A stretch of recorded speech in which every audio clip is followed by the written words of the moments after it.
Okay, tape is rolling again. Hi, friends. Hi, folks. How are you today? Hope you're doing really well. Hope you feel inspired. Um, hope it's rolling smoothly at your end. Um, why is emptiness so difficult? Or is it? I remember when I was a young Buddhist practitioner and I would read, let's say, Dharma Master Nagarjuna's explanations and commentaries of emptiness, shunyata, which is central teaching in Buddhism and actually also in Hinduism, Jnana Yoga. I didn't understand but a word here and there. And it was like that for many years. Like this, Buddhist masters, they speak of emptiness um, all the time, but I didn't understand at all what was discussed, even though the books were thick as bricks. I didn't understand. And lots of people have this problem that even with the best commentaries about it, it's difficult to understand. But the thing is that emptiness is not only a philosophy.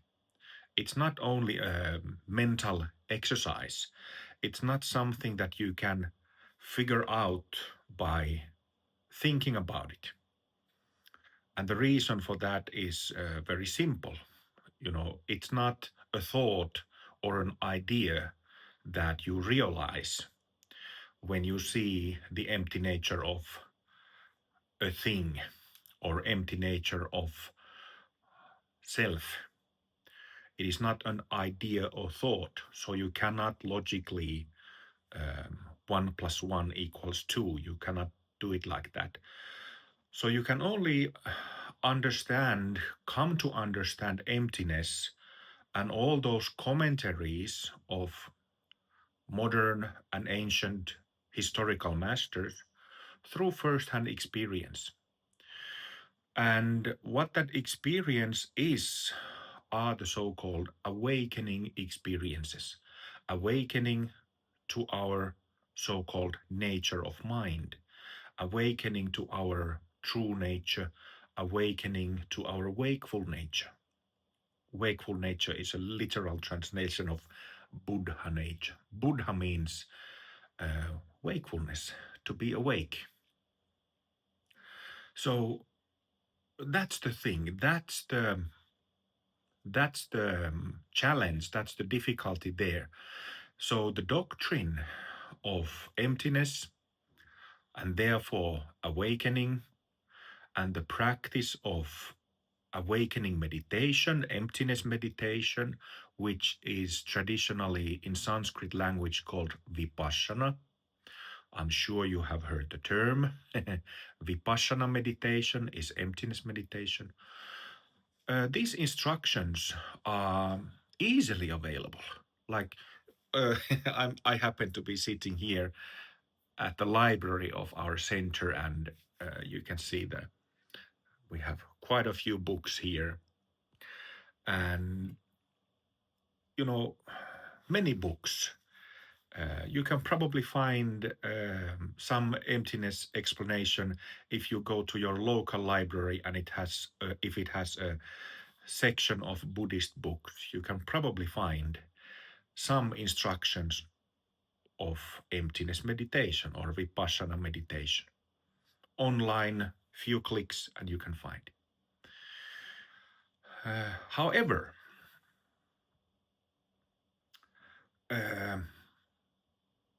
there is something which is really, really relevant in the wide world of spirituality, spiritual practices,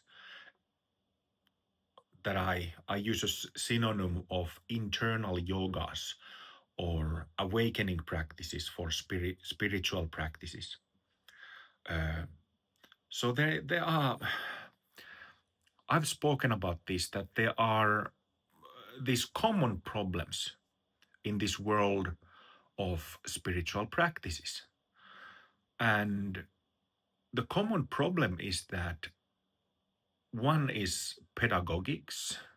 So teachings are not given in lucid, understandable manner that would then enable the student or the practitioner to apply the instructions properly and then be successful in practice, which means to have this emptiness insight into empty nature of things, which means empty nature of self, which means to have awakening experiences. So this is a big problem in the world of Buddha Dharma, Buddhist meditation today.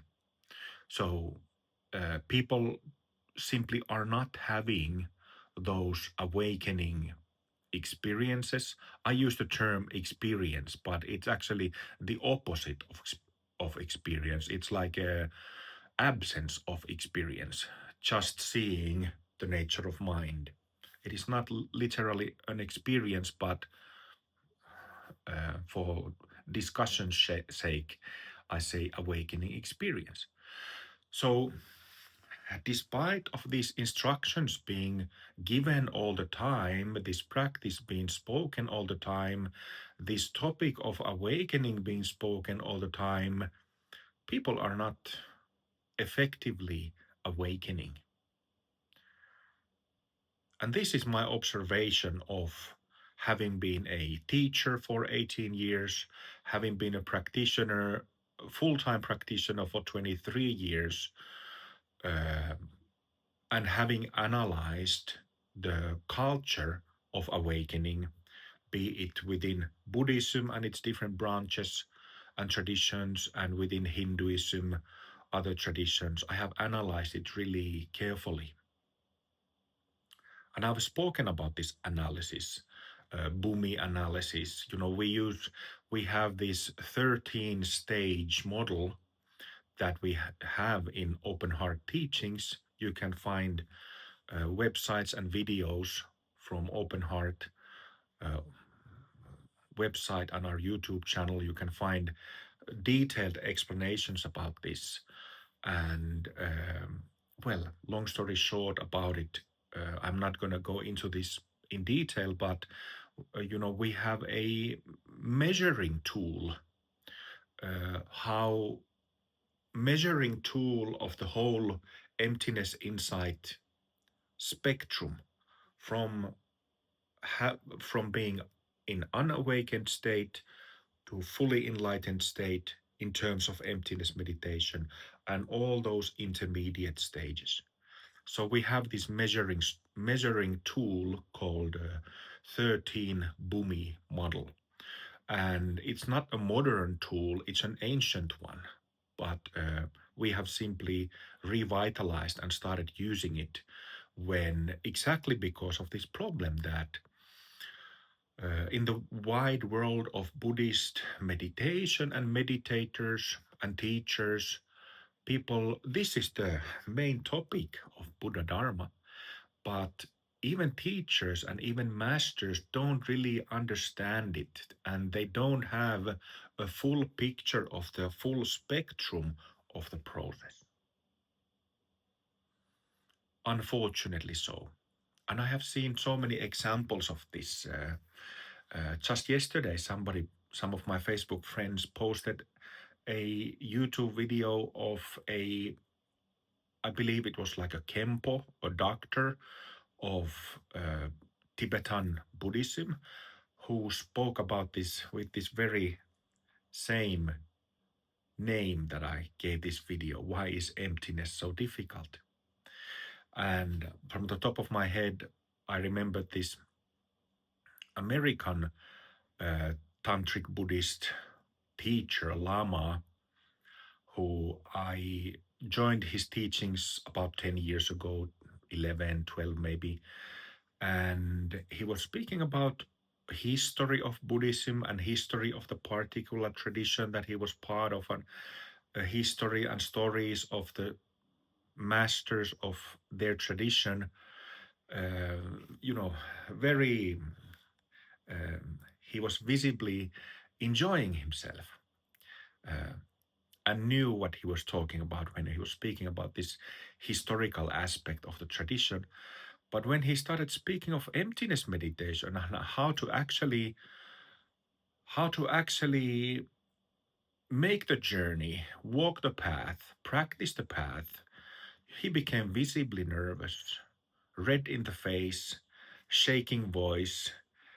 He couldn't find the words, and he had been a practitioner for 40 years with many the top Tibetan Buddhist masters. And I have seen this again and again and again in the Buddhist world, that teachers don't know. They simply don't have enough first-hand experience to really instruct this to others. I have often told my students, and especially instructors, acharyas of our community, that you can try to find a single YouTube lecture or go to teachings given by other teachers and try to find one good instructive talk about emptiness and awakening. I haven't found such a like a really good, solid, understandable, down to earth, no nonsense, no mumbo jumbo, no high flying philosophy talk. I really haven't found it.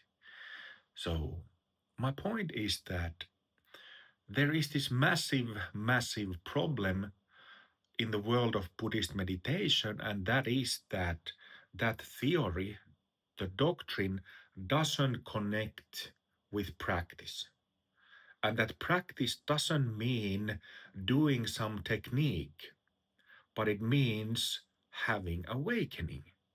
So, this theory or doctrine of awakening through emptiness is not connecting with the awakening experience, actually seeing the empty nature of mind, empty nature of self.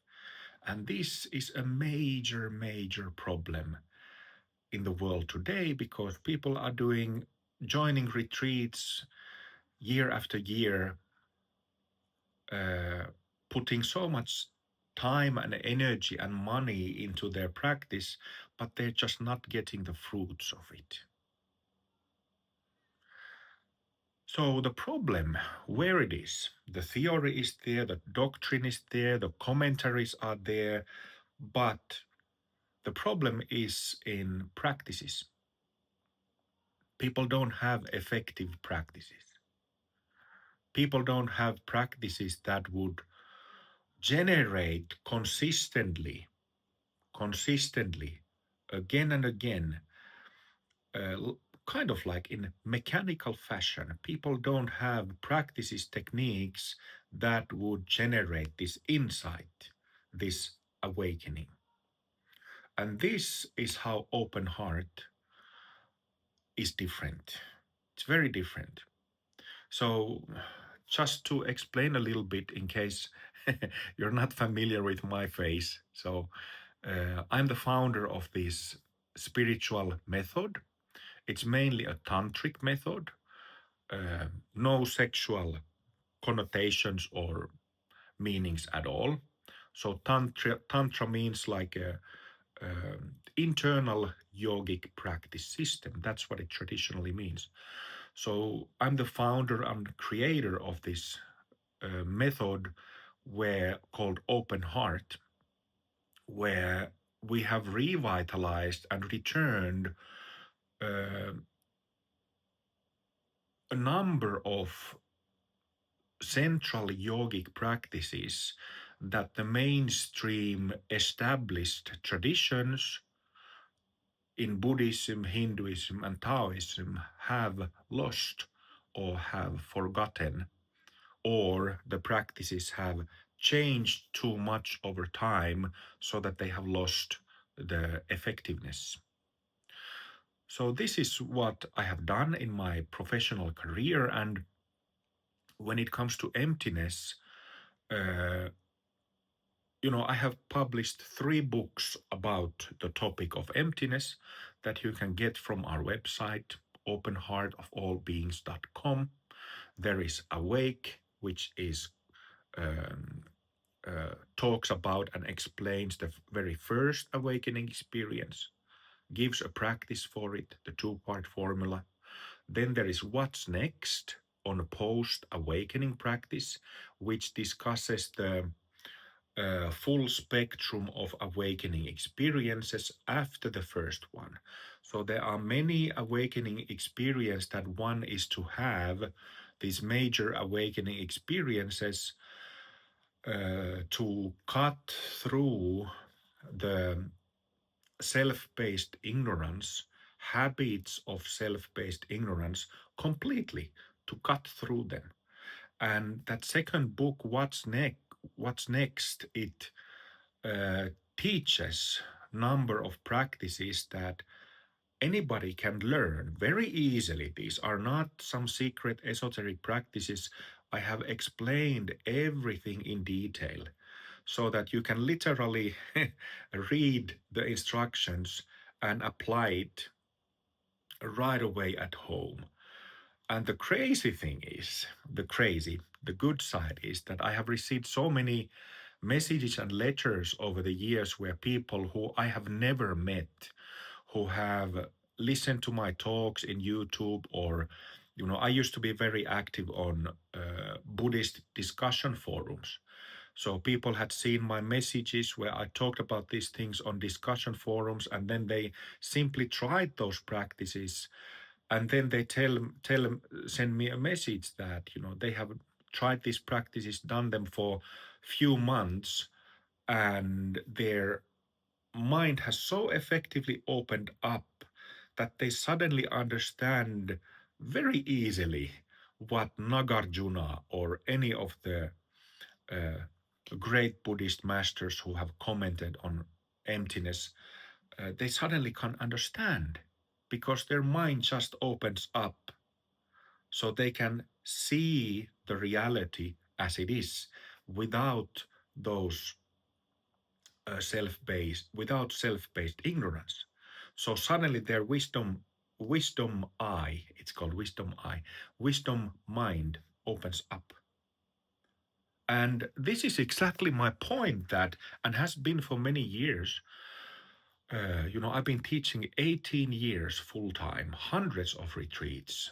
I have never counted how many people I have taught, but maybe 1 or 2 thousand people. And people are always amazed about the clarity of the instructions that we have, and uh, how clear the instructions are, and how easy it is to do the practices. How easy it is to do the practices. So, those two things, a theory that is easy to understand, it's not some high flying fancy philosophy, but very easy to understand, and practices that you can apply. So, not very complex practices. So, this is the gift of my work, the gift of open heart, that our teachings are not difficult. They are so easy. But like I said, the reason why our method exists, the reason why I have done the work that I have, is because so many simple, effective practices have been lost and disappeared from mainstream yoga, from mainstream Buddhism, mainstream Hinduism, mainstream Taoism. So, what I have done with the immense and irreplaceable help of my masters is to revitalize, bring uh, these practices back. And when it comes to emptiness meditation, one of the core practices make this how to make awakenings happen is this practice called dynamic concentration. Dynamic concentration. You can go to Open Heart YouTube channel and find playlist of dynamic concentration, and so you can easily learn and see how it is done. I have also explained the principle of dynamic concentration in the book What's Next. Uh, so these are not complex practices, some weird, strange practices, but very, very effective, simple, and easy to apply practices. And so when we have practices, there are other practices that are very important when it comes to emptiness meditation and awakenings. The main one being bodhicitta, practicing bodhicitta genuinely from the heart for the benefit of all beings, for the enlightenment of all beings. And even though I've spoken about this so many times, but even though bodhicitta is one of the most basic Mahayana Buddhist practices, people are not really practicing it correctly. So it is a different thing to recite some bodhicitta prayer, be it short or long, and it's a completely different thing to connect with the energy, with the blessing of bodhicitta. This is what most lineages, traditions, practitioners, teachers don't know, don't understand this energetic aspect of practices. So bodhicitta and dynamic concentration, if I had to name two practices that will lead to awakenings and emptiness insight effectively, it would be those two. And I have extensively taught this on, I teach bodhicitta on all retreats. It's really the heart and soul of our teachings and the whole Mahayana Buddhist path. And we also practice dynamic concentration on all retreats. Uh, uh, so, so yeah, this is not really the practices. If we have effective practices, it is very easy to generate emptiness insight, that is awakening experiences, where there is no ignorance caused by a sense of self, just selfless clarity. Boom. Just thoughts and emotions taking place, happening. You can be actively thinking, but there is no self there. Boom. So, selfless experience. Hello. Hi. So, this is not rocket science, but oh my God, um, it does seem like, doesn't it, that when listening to teachers, famous teachers, it certainly sounds like this is something incomprehensible, cannot understand. It's like rocket science. It's like nuclear physics or quantum physics. Well, there is a saying that if somebody really understands something, even complex philosophies, complex theories, when somebody understands something, she or he can explain it in very simple way. This is how it is. But coming back to um, emptiness and ineffective versus effective practices, because uh, we have revitalized, brought back many practices that have been lost in mainstream traditions, is why our students advance in comparison so quickly in our Sangha. so quickly. And I'm not bragging, I'm not making a claim, I'm simply stating what happens to our practitioners. And you don't have to join our Sangha, our community, to verify this. You can just get the books, watch our videos from YouTube, and try the practices yourself, like so many people have done over the years. So you don't need to join our community, or you don't even have to join our retreats. You can just test yourself.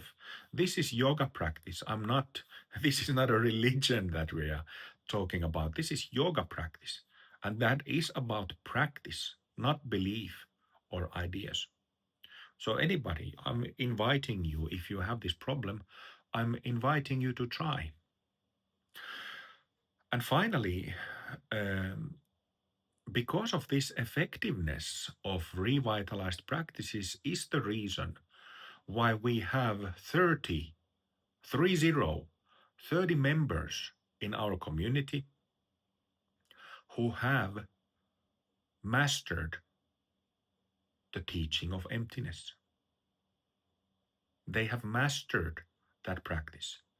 They have graduated that practice. In other words, like in Buddhism, they often speak of two different subtle bodies, and they usually just call it mind. Mind, where emptiness or emptiness meditation is the main practice, vipassana. So they speak of mind and subtle body. So subtle body is where negative emotions and traumas are restored. So usually in Buddhism, they speak of mind and subtle body, these two. In open heart, we call this causal body and astral body. But the meaning is exactly the same, whatever terms you use. And this emptiness meditation or wisdom meditation, removing self based ignorance, it is about this mind or causal body. So when we are talking about graduating wisdom meditation or emptiness meditation, we are talking about mastering our mind, mastering our causal body.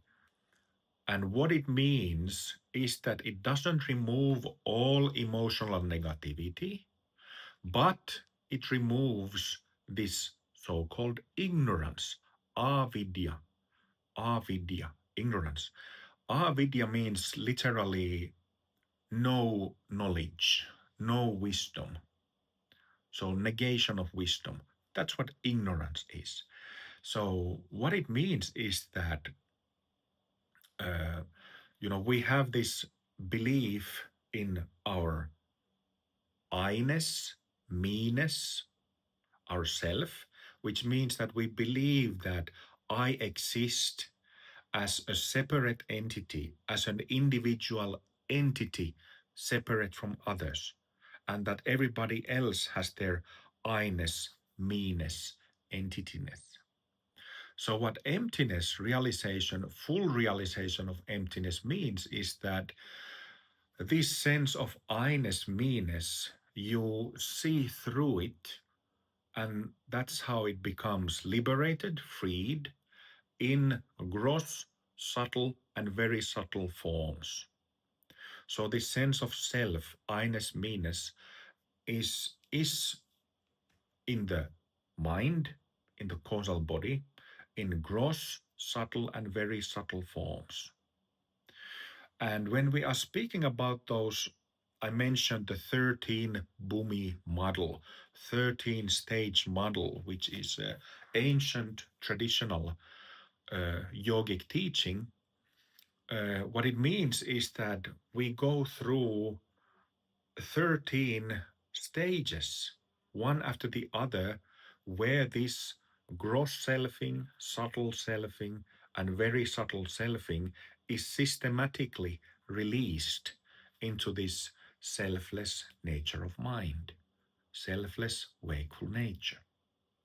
So it is, I don't know if it is correct to say that at best yoga and tantric yoga is a scientific system, but it is, let's say that it is mechanical, and it happens whether you are an open heart practitioner, Buddhist practitioner, or anybody.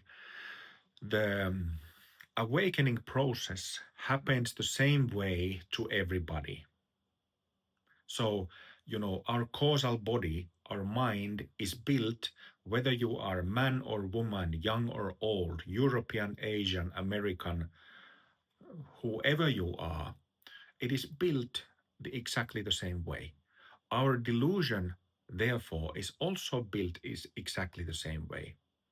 But if we have practices that are ineffective, meaning that they are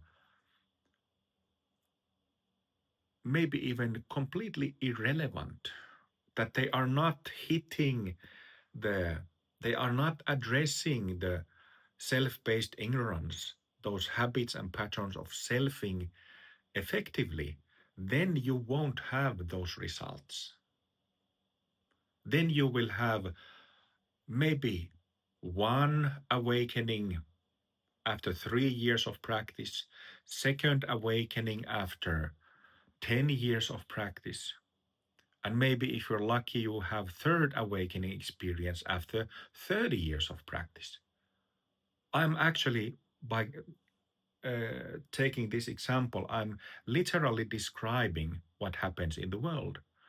So, because of these ineffective and irrelevant practices, people are not effectively progressing through the whole journey, whole spectrum of emptiness insight. So their practice plateaus a lot, and then uh, you don't really have anything to work with. I've spoken about this. You can look at my YouTubes on this Baba Secret channel, or you can go to Open Heart and listen to some of my talks about this topic. And I have spoken about this extensively. But anyway, in this video, I just wanted to uh, address this question: Is why is emptiness so difficult, or is it? No, it is not. If you have practices that are effective, and then it can be a real drag, real waste of time if you have only ineffective practices. Oh, I know. I spent, let's say, enough time in traditional Buddhism, very frustrated because I just didn't have even one. Uh, I was doing the practices day and night for years, and I just didn't, it just never shifted. It never shifted. But there are practices that make your mind shift right away. Bang! Okay. Oh, 33 minutes. I thought that I could do this in 20 minutes, but apparently not. Okay, friends, bless you all. I wish you success in your spiritual practice, be it Buddhist practice, Hindu practice, I don't know what the word is, like whatever practice you're doing. I wish you success. Bless you, friends, and see you in the next one. Okay, cheers, bye now. Hi again, a little addition to my video. I've completely forgot to say that in Open Heart, the main practice for the mind, emptiness, causal body, going through that whole spectrum of awakening process, the main practice is called Rainbow Body Yoga. And you can learn Rainbow Body Yoga from our website through our online courses. That means recordings. But you can also learn it from some of our instructors who teach in person in different countries in Europe, also in United States and even Australia. But it just happens that my spouse, Rani, will be teaching Rainbow Body Yoga next weekend. So Saturday, Sunday, 8th and 9th of August 2026. So she teaches it online. So it will be a live video chat course through Zoom where she will teach and instruct all the practices that you need to know to go through the whole spectrum of emptiness meditation. So, highly recommend you to join this weekend. And I think that she will teach Rainbow Body Yoga online in the same way every month, every second month. So this is not the last one that she will teach. But just wanted to add that. Okay, later. Bye.